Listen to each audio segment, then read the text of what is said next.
के बाद हृदय स्वीकार नहीं कर पा रहा कि ढोल गवार शूद्र पशु नारी सकल ताड़ना के अधिकारी। जी, इसमें गोस्वामी जी ने बहुत सूक्ष्मता से वर्णन किया। महापुरुषों के वचनों को हम सूक्ष्मता से समझ पाए। प्रायः ऐसा कह करके हम कहीं कहीं माताओं बहनों की अवहेलना करते हैं, कई जगह हम इसका प्रयोग कर देते हैं। अरे वो गोस्वामी जी ने लिखा है ढोल गवार शूद्र पशु नारी सकल ताड़ना के अधिकारी। अब इसकी व्याख्या सूक्ष्मता से सुने और विचार पूर्वक। शास्त्रीय प्रमाण के अनुसार ढोल है ना, ढोल को ताड़ना चाहिए।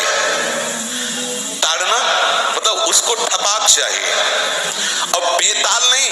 शास्त्र सिद्धांत के अनुसार, संगीत शास्त्र के अनुसार तभी वो राग प्रकट कर पाएगा, तभी वो बजेगा। ढोल को हाथ जोड़ के बोलो कि साहब आप बज जाएं, नहीं बजेगा, उसको ताड़ना चाहिए।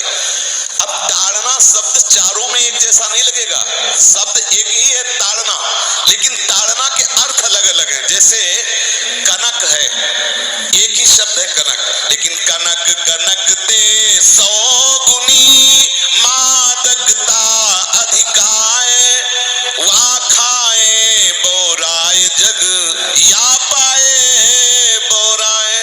बोले कनक ही शब्द है।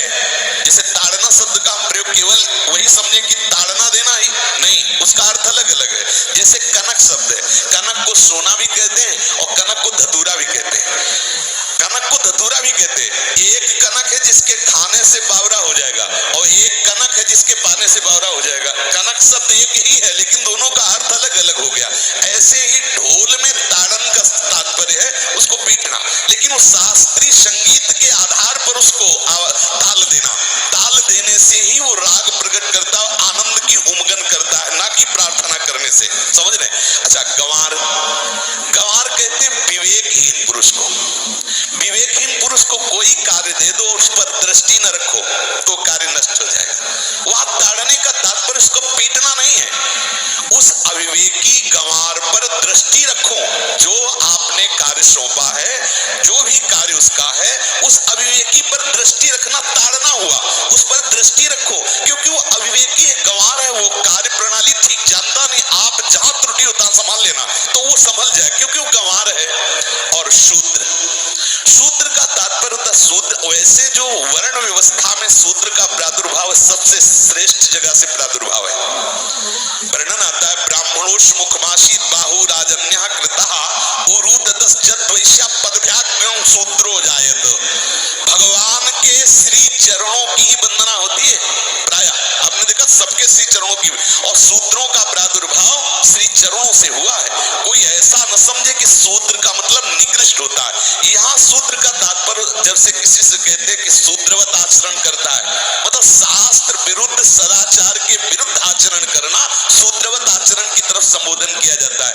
यहाँ कहा गया कि शास्त्र की सम्मति, शास्त्र के शासन के अनुसार आचरण हो, सदाचार परायण हो। शास्त्र जिसके लिए जो विधान करता है, शास्त्र शासन स्वीकार करना, यहाँ सूत्र के ताड़न की बात कही गई। यहाँ सूत्र ताड़न का तात्पर्य डंडे से प्रहार करना नहीं, समझना। और जो चौथा कहा गया नारी, अगर स्त्री को हम ये कहें कि ताड़न से ही वो केवल काबू में रहती है, तो राष्ट्र में अपने प्रसिद्ध लक्ष्मीबाई जैसी कोई सामर्थ्यशाली वीरांगना, कोई वीरों सामने बड़े बड़े वीरों के दांत खट्टे कर दे, ऐसी बहादुर सिंहनी हुई, अंग्रेजों के दांत खट्टे कर दिए। अगर कोई समझे कि नारी केवल ताड़ने के लिए है तो उसकी मूर्खता है। पुरुष और नारी का समान प्रादुर्भाव हुआ है। भगवान ब्रह्मा के श्री अंग से दाहिनी तरफ से महाराज मनु और बाई तरफ से उनकी पत्नी उनका प्रादुर्भाव हुआ शतरूपा। शतरूपा, अब आप बोलो एक ही शक्ति के दो भाग हो गए, एक पुरुष रूप धारण कर लिया, एक नारी रूप धारण कर लिया। अब यहाँ विचार जो है कि उस नारी के ऊपर ताड़न शब्द का क्या प्रयोग है। जैसे आप मार्ग में चले जा रहे हैं और आपने दृष्टि चूक कर दी और नारी आपकी स्त्री पीछे चल रही, तो कोई हमला कर सकता है, क्योंकि वो रत्न है। 14 रत्नों में एक रत्न स्त्री रत्न भी है। स्त्री को रत्न कहा गया है।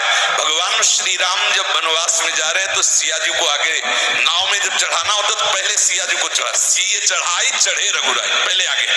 दृष्टि रखो, दृष्टि चूक गई तो रत्न है, यहाँ दृष्टि रखना। शासन मतलब उसको पिटाई करना नहीं कि जैसे ढोल को पीटा जाता है ऐसे स्त्री को पीटा जाए, शूद्र को पीटा जाए तो गंवार को, ये व्याख्या नहीं है, ये मूर्खता है, इसे व्याख्या नहीं कहते। जैसे कनक शब्द के कई अर्थ होते हैं, ऐसे ही ताड़न शब्द का यहाँ अलग अलग प्रयोग है। स्त्री के ऊपर दृष्टि रखो। किस भाव की दृष्टि रखे? क्योंकि वो हमारे यहाँ रत्न की तरह है, कहीं कोई ऐसा ना हो कि कुदृष्टि वाला कोई उस पर हमला कर दे।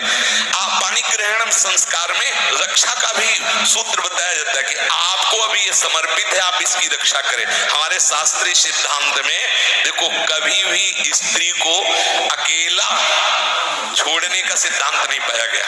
अगर शास्त्रीय सिद्धांत, बच्ची है तो माता पिता के शासन, थोड़ी बड़ी हुई तो भाई आदि के बीच में, और बड़ी हुई तो पति के, और बड़ी हुई तो पुत्रों की, मतलब एक सानिध्य का एक दृष्टि रखी गई है कि यदि आप अपनी दृष्टि में रखेंगे तो उसका अमंगल नहीं होगा, उसका हित नहीं होगा। ये जो जैसे मानो कोई सी स्त्री को अकेला कोई पा गया और कुमार्गामी वृत्ति वाला हुआ, तो आज जो घटनाएं सुनने को मिलती हैं, अगर हमारी दृष्टि हो उस पर तो ऐसा नहीं हो सकता। और दूसरी बात ये है कि स्त्री को बुद्धि स्वरूपा भी माना गया। भगवान से भीष्म जी कहते हैं, मैंने अपनी कुंवारी कन्या बुद्धि को, हमारी कुंवारी कन्या बुद्धि सदैव सुरक्षित रखा है, आज आपके चरणों में समर्पित करते हैं। तो शास्त्र शासन के द्वारा बुद्धि